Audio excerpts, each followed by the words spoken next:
বিসমিল্লাহির রহমানির রহিম। প্রিয় শিক্ষার্থীবৃন্দ, শুভেচ্ছা অভিনন্দন। আমি মোহাম্মদ আরমান হোসেন, প্রভাষক রসায়ন, রংপুর সিটি কলেজ, রংপুর। শিক্ষার্থীরা, আশা করি তোমরা সকলে ভালো আছো, মনোযোগ দিয়ে বাসায় বসে পড়াশোনা করছো।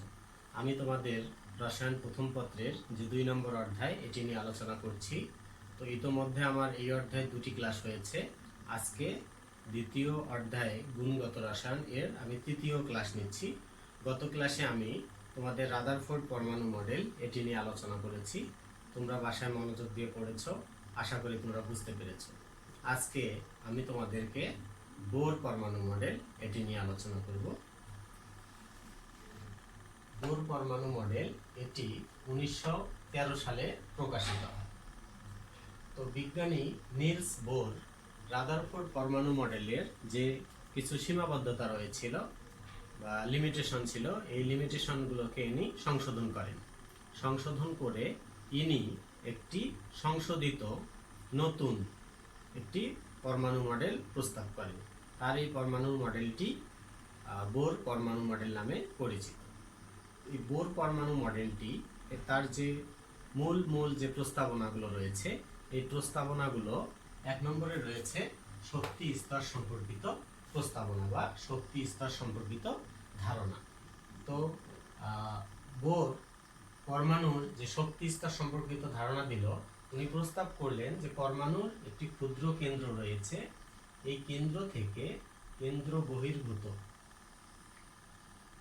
যে শক্তি স্তর রয়েছে, এই শক্তি স্তরগুলোকে উনি বললেন যে নিউক্লিয়াসের বাহিরে সুনির্দিষ্ট অনুমোদিত বৃত্তাকার কক্ষপথ রয়েছে।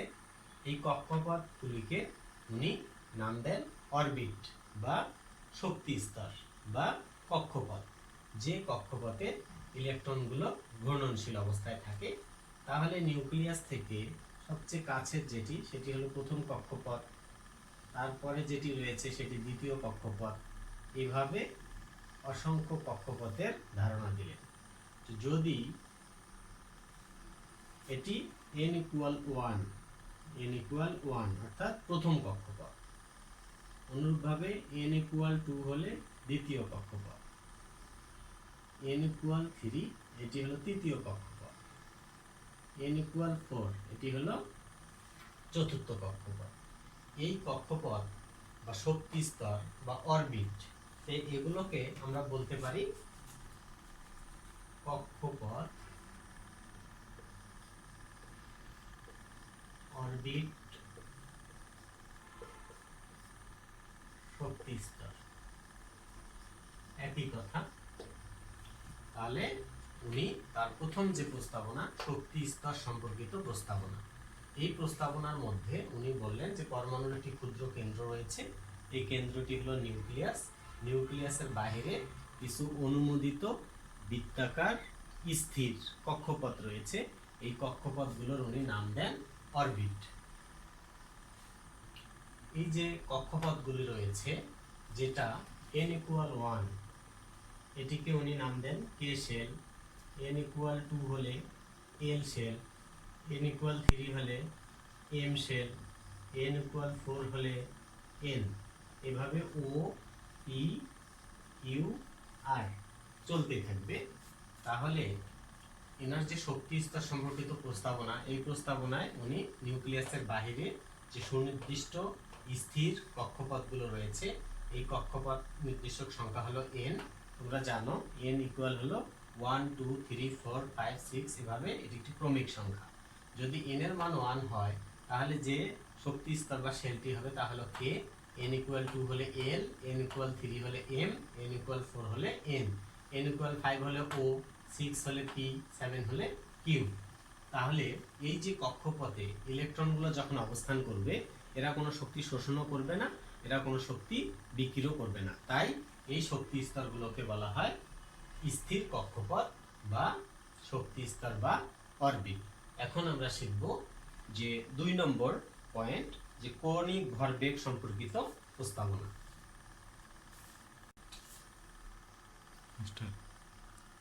কৌণিক ভরবেগ সম্পর্কিত প্রস্তাবনায় কোনো একটি ইলেকট্রন কোনো সুনির্দিষ্ট কক্ষপথে থাকাকালে এটি যখন আবর্তন করে, তখন সে কি করে যে NH/2π H/2π এর পূর্ণ গুণিতক আকারে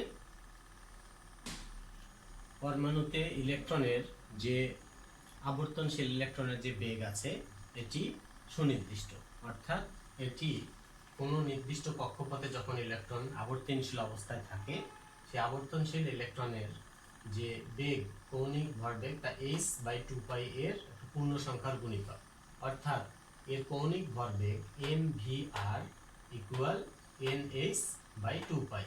তো এখানে দেখো যে m হলো ইলেকট্রনের ভর, v হলো ইলেকট্রনের বেগ, r হলো শক্তি স্তরের ব্যাসার্ধ, h এটি হলো প্লাঙ্কের ধ্রুবক, প্লাঙ্কের ধ্রুবকের মান হলো 6.626 ইন্টু 10⁻34 আর সেকেন্ড। তো কৌণিক ভরবেগ সম্পর্কিত উনি যে প্রস্তাবনাটি দিলেন এই প্রস্তাবনাটি উনি গাণিতিক আকারে দিলেন এবং তা প্রমাণ করে দিলেন। তো কোনো একটা সুনির্দিষ্ট শক্তি স্তরে যখন ইলেকট্রনটি থাকবে সেই ইলেকট্রনের কৌণিক ভরবেগ কত হবে তা এই সমীকরণের সাহায্যে সহজেই বোঝা যায়। যদি প্রথম কক্ষপথে হয় অর্থাৎ n=1 হয় তাহলে mvr1 অর্থাৎ 1 নম্বর শক্তি স্তরের ব্যাসার্ধ r1 যদি ধরি তাহলে কি হবে h/2π। যদি n=2 হয় সেক্ষেত্রে mvr2 ইকুয়াল কি হবে h/π হবে। তাহলে এক্ষেত্রে দেখা যাচ্ছে যে h/2π এর পূর্ণ গুণিতক।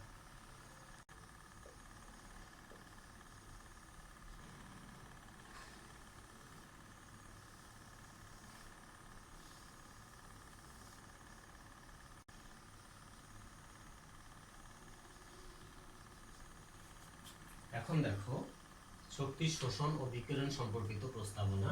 কেন্দ্রে রয়েছে নিউক্লিয়াস, এটি প্রথম শক্তি স্তর, এটি দ্বিতীয় শক্তি স্তর, এটি তৃতীয় শক্তি স্তর।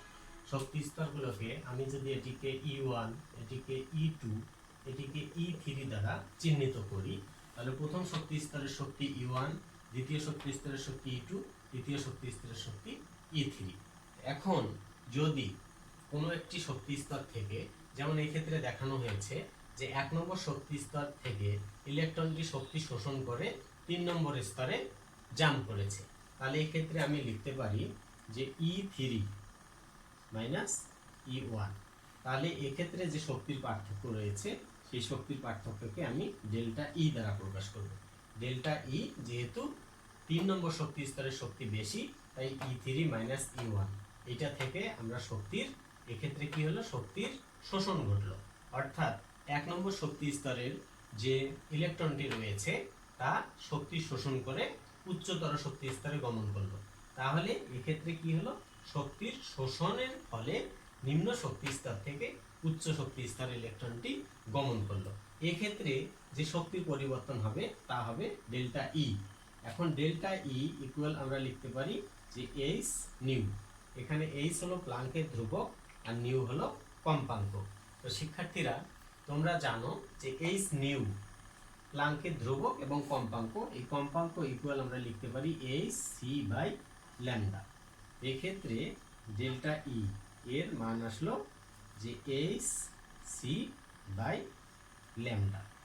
তোমরা জানো যে c হলো আলোর বেগ আর ল্যামডা হলো তরঙ্গদৈর্ঘ্য। তো এখন রাদারফোর্ড পরমাণু মডেলে বর্ণালী সম্পর্কে কোনো আলোচনা ছিল না। এই ক্ষেত্রে দেখো যে ডেল্টা E 4 নম্বর টপিক এটা হবে ডেল্টা E ইকুয়াল হলো h নিউ অর্থাৎ hc/λ। এই ক্ষেত্রে ডেল্টা E ইকুয়াল hc এটি সম্পূর্ণ ধ্রুবক সংখ্যা এবং 1/λ। তাহলে আমরা লিখতে পারি ডেল্টা E প্রপোর্শনাল টু 1/λ। তো এখানে তোমরা দেখো যে ডেল্টা E প্রপোর্শনাল টু 1/λ, অর্থাৎ কোনো ইলেকট্রন যখন নিম্ন শক্তি স্তর থেকে উচ্চ স্তরে গমন করে বা উচ্চ শক্তি স্তর থেকে যখন নিম্ন স্তরে চলে আসে তখন শক্তির বিকিরণ ঘটে, আবার যখন নিম্ন শক্তি স্তর থেকে উচ্চ স্তরে যায় তখন শক্তির শোষণ ঘটে। তো যেটাই ঘটুক না কেন শক্তির শোষণ ঘটুক অথবা বিকিরণ ঘটুক উভয় ক্ষেত্রে কি পাবো আমরা একটা তরঙ্গদৈর্ঘ্য পাবো। এই তরঙ্গদৈর্ঘ্যটি দৃশ্যমান আলোর যে বর্ণালী রয়েছে দৃশ্যমান বর্ণালীর যে তরঙ্গদৈর্ঘ্যের সঙ্গে মিলে আমরা সেই বর্ণের এটি দেখতে পাবো। তোমরা জানো যে দৃশ্যমান বর্ণালীতে কি রয়েছে, বেনি আসহ কলা, অর্থাৎ কোনো বর্ণালী, দৃশ্যমান বর্ণালী বা সূর্যের আলোকে আমরা যদি প্রিজমের মধ্য দিয়ে বিশ্লিষ্ট করি বা বিভাজিত করি, তাহলে আমরা 7টি বর্ণের বর্ণালী পাবো। তাহলে বোর পরমাণু মডেলের সাহায্যে কোনো একটি পরমাণুর যে বিভিন্ন বর্ণালী রয়েছে, এই বর্ণালীগুলোকে সুন্দরভাবে ব্যাখ্যা করা যায়। আশা করি তোমরা এটা বুঝতে পেরেছো। এটি ছিল বোর পরমাণু মডেল। বোর পরমাণু মডেলেরও কিছু লিমিটেশন রয়েছে, এখন আমরা এই লিমিটেশনগুলো নিয়ে আলোচনা করব।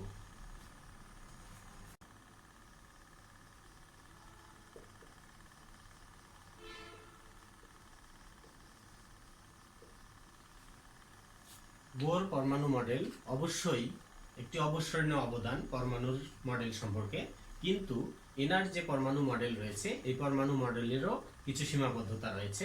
সীমাবদ্ধতাগুলো হলো, 1 নম্বরে যেটি রয়েছে, এই পরমাণু মডেল 1 ইলেকট্রন বিশিষ্ট পরমাণুর মডেল ব্যাখ্যা করতে পারলেও বহু ইলেকট্রন বিশিষ্ট যে পরমাণু রয়েছে তার সম্পর্কে কোনো ব্যাখ্যা দিতে পারেনি, অর্থাৎ অপারগতা দেখিয়েছে।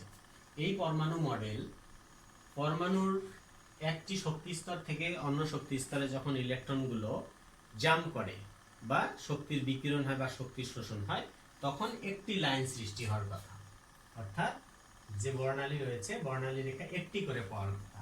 কিন্তু এই বর্ণালীগুলোর পাশে আবার কিছু সূক্ষ্ম রেখা সৃষ্টি হয়। এই সূক্ষ্ম রেখাগুলো সম্পর্কে এই বর্ণালীর কোনো ব্যাখ্যা দেয়া হয়নি। এই পরমাণু মডেলের ক্ষেত্রে আইনস্টাইনের যে আপেক্ষিকতার তত্ত্ব রয়েছে, অর্থাৎ E=mc², বিজ্ঞানী আইনস্টাইনের যে আপেক্ষিকতার তত্ত্ব E=mc², এই তত্ত্বটি মানা হয়নি। বোর পরমাণু মডেল এটির সাহায্যে জিম্যান প্রভাব এবং স্টার প্রভাব এটিকে ব্যাখ্যা করা যায় না। বোর পরমাণু মডেলের সাহায্যে যে পর্যাবৃত্ত, মৌলের পর্যাবৃত্ততার কিছু ধর্ম রয়েছে, এগুলো সম্পর্কে ব্যাখ্যা করা যায় না। বোর পরমাণু মডেল এটি যে চৌম্বক ক্ষেত্রের প্রভাব, অর্থাৎ পরমাণুর যে বর্ণালীগুলো রয়েছে এই বর্ণালী রেখাগুলোর ক্ষেত্রে চৌম্বক ক্ষেত্র তথা তড়িৎ ক্ষেত্রের যে প্রভাব, এটি সম্পর্কে আলোচনা করতে পারে না। বোর পরমাণু মডেলের আরও কিছু লিমিটেশন রয়েছে, যে লিমিটেশনগুলো হলো যে এই মডেলটি দ্বিমাত্রিক। দ্বিমাত্রিক তত্ত্বের উপর এই মডেলটিকে ব্যাখ্যা করা হয়েছে, ত্রিমাত্রিক তত্ত্বের এই ব্যাখ্যাটি দেয়া হয়নি। বোর পরমাণু মডেলের আরেকটি সীমাবদ্ধতা হলো, এই পরমাণু মডেলটিতে যে ইলেকট্রন রয়েছে, ইলেকট্রনের ধর্ম কি এটি পরিষ্কার করে বলা হয়নি। ইলেকট্রনের ধর্ম, এটি কণা ধর্ম না তরঙ্গ ধর্ম, এ সম্পর্কে কোনো তত্ত্ব দেওয়া হয়নি। বিজ্ঞানী ডি ব্রগলি প্রস্তাব করেছেন যে কোনো চার্জিত কণা যখন বৃত্তাকার পথে ঘূর্ণনশীল অবস্থায় থাকে, সে যখন আলোক ধর্ম প্রদর্শন করে, সে তার সঙ্গে একটা তরঙ্গ ধর্ম প্রদর্শন করবে। তো এই মডেলের ক্ষেত্রে ইলেকট্রনের যে প্রকৃত ধর্ম, এই ধর্ম সম্পর্কে কোনো আলোচনা নেই, অর্থাৎ ইলেকট্রন কণা ধর্ম না তরঙ্গ ধর্ম, এগুলো নিয়ে কোনো আলোচনা হয়নি। তো শিক্ষার্থীরা, এই ছিল বোরের পরমাণু মডেলের যে সীমাবদ্ধতাগুলো। আমরা পরবর্তীতে যে ক্লাসগুলো রয়েছে সেই ক্লাসে পরমাণু মডেল সম্পর্কে আরও বিভিন্ন মডেল রয়েছে, সেগুলো নিয়ে আলোচনা করব।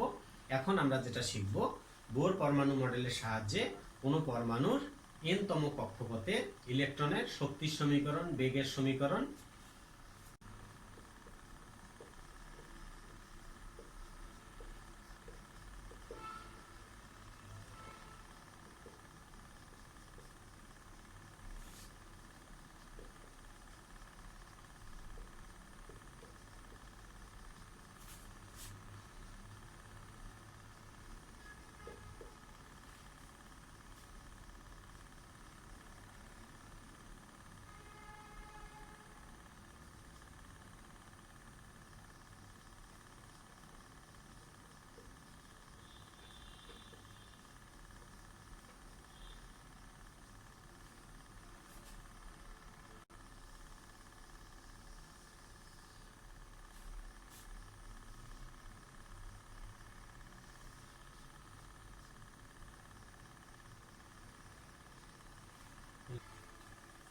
বোর তত্ত্বের সাহায্যে হাইড্রোজেন বা এর অনুরূপ পরমাণুর n-তম কক্ষের ব্যাসার্ধের সমীকরণ।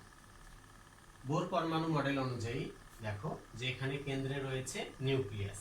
এই নিউক্লিয়াসকে কক্ষের বাইরে, নিউক্লিয়াসের বাইরে কক্ষপথে যে ইলেকট্রন রয়েছে এই ইলেকট্রনের চার্জ ঋণাত্মক। এই ঋণাত্মক চার্জ বিশিষ্ট ইলেকট্রনকে ধনাত্মক চার্জ বিশিষ্ট নিউক্লিয়াস আকর্ষণ করে। এই আকর্ষণটি একটি স্থির বৈদ্যুতিক আকর্ষণ বল। তোমরা জানো যে কুলম্বের সূত্র অনুযায়ী দুটি বিপরীতধর্মী চার্জ পরস্পরকে আকর্ষণ করে এবং সমধর্মী চার্জ পরস্পরকে বিকর্ষণ করে। যেহেতু এক্ষেত্রে নিউক্লিয়াসের চার্জ ধনাত্মক, ইলেকট্রনের চার্জ ঋণাত্মক, তাই এখানে একটি আকর্ষণ বল কাজ করবে। তাহলে এই আকর্ষণ বলটি হলো কেন্দ্রমুখী বল। কেন্দ্রমুখী বল হলো ZE বাই R²× E। তাহলে এই বলটি দাঁড়াচ্ছে হলো ZE² বাই R²। তাহলে এখানে খেয়াল করো যে নিউক্লিয়াস ইলেকট্রনকে কেন্দ্রের দিকে যে বলে আকর্ষণ করে সেটি হলো কেন্দ্রমুখী আকর্ষণ বল। আবার ঘূর্ণনরত ইলেকট্রনের ঘূর্ণন গতির জন্য আরেকটি বল লাভ করে, এটি হলো কেন্দ্র বিমুখী বল। কেন্দ্র বিমুখী বল এটি হলো mv²/r। তাহলে এটিকে যদি আমরা 1 নং সমীকরণ দিই, এটিকে যদি 2 নং সমীকরণ দিই, তাহলে সাম্যাবস্থায় এই দুটি বল সমান হয়। তাহলে সাম্যাবস্থায় যেহেতু কেন্দ্রমুখী বল এবং কেন্দ্র বিমুখী বল সমান হয়, তাই আমরা লিখতে পারি ZE²/R² mv²/r।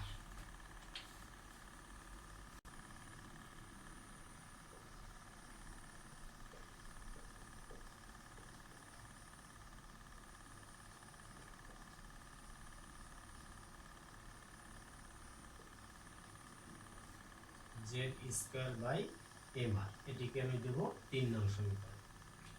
তারপর বোর পরমাণু মডেলের প্রস্তাবনা অনুযায়ী কৌণিক ভরবেগ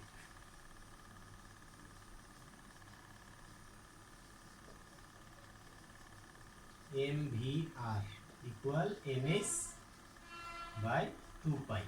এক্ষেত্রে দেখো আমরা v কে এখানে রেখে বাকি দুটোকে যদি ট্রান্সফার করি তাহলে nh/2πmr। এখন এটিকে যদি আমরা উভয় পাশে স্কয়ার করি তাহলে আসছে v² = n²/4π²m²r²।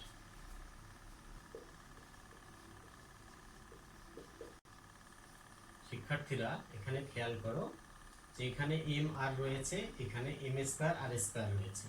তাহলে ZE² = n²/4π²mr।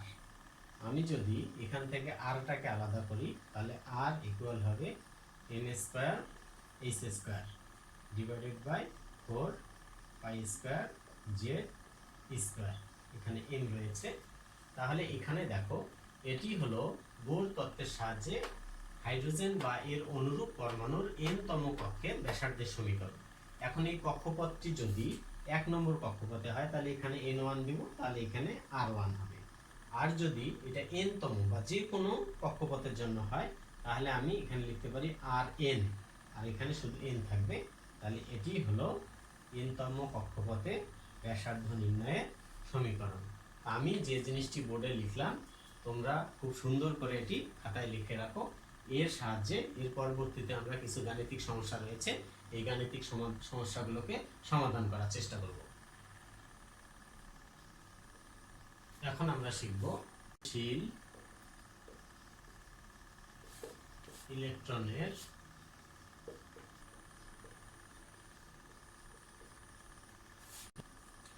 তোমরা জানো যে গতিশক্তি ইকুয়াল হাফ mv²। আর এই ক্ষেত্রে যে ইলেকট্রনের গতিশক্তি এখানে হবে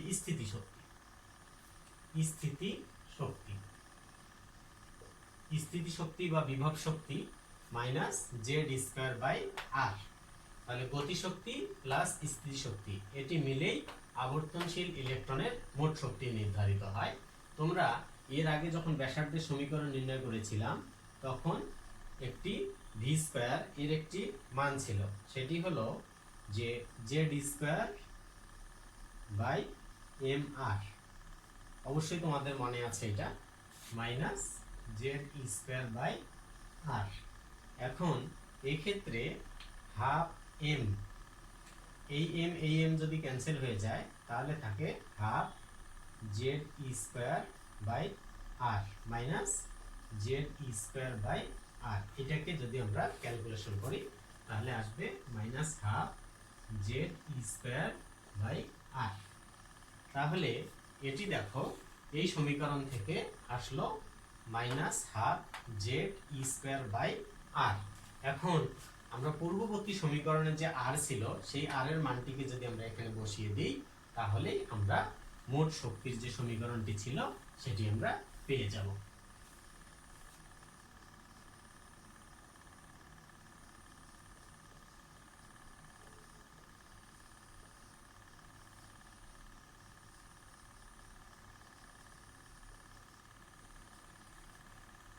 তাহলে তোমরা দেখো যেই সমীকরণটিকে এটাকে যদি আমরা উল্টায় দিই তাহলে একটু ভুল হয়ে গেছে, যে 4 পাই স্কয়ার